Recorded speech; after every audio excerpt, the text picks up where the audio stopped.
ever heard of the phrase violent video games are bad for you? I'm sure you have, whether it be from the news media or from your parents blaming the video games for your bad behavior during you were young.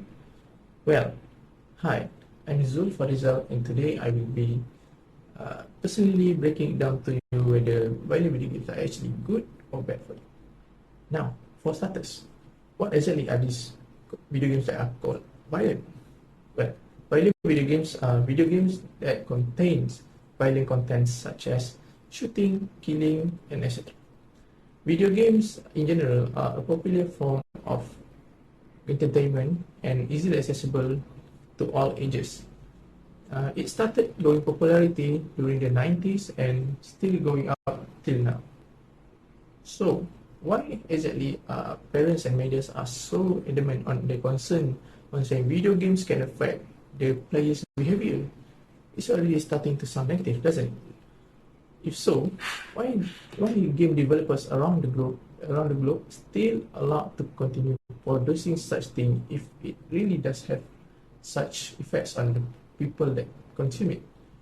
Well, sit tight and lay back, because that's where I come in and break down whether the rumors are true or not with facts. I will be talking to you about two ways on proving whether video games really will be affecting the players. One, seeing whether it has connection with real life crime that happened, and two, seeing whether it affects the player's aggressiveness directly. Starting with the first one, connection with real crimes that occurred in real life.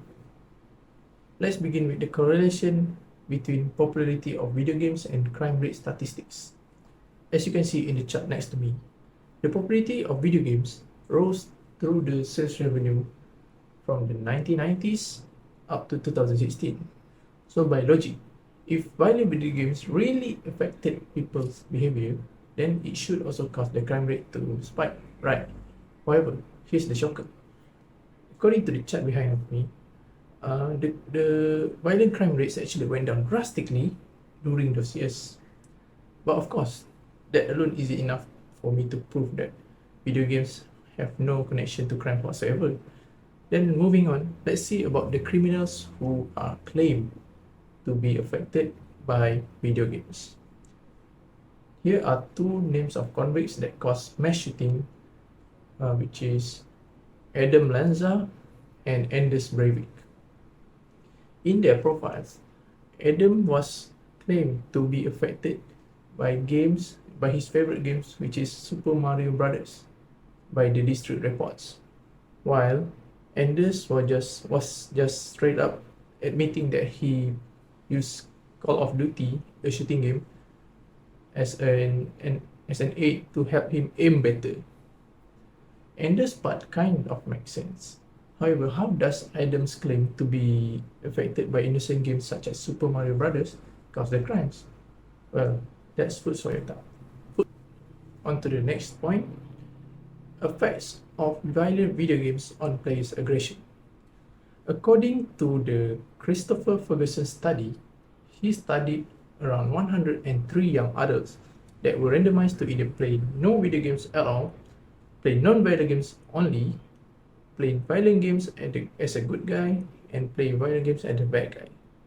He then conducted frustration tests on each and one of them to test their aggression afterwards. The study resulted that there are zero link between playing the games and the player's aggressions. However, kids or young adults that had history of playing games actually had less hostile feelings and depression after the test. So does that not mean that video games is actually good for you?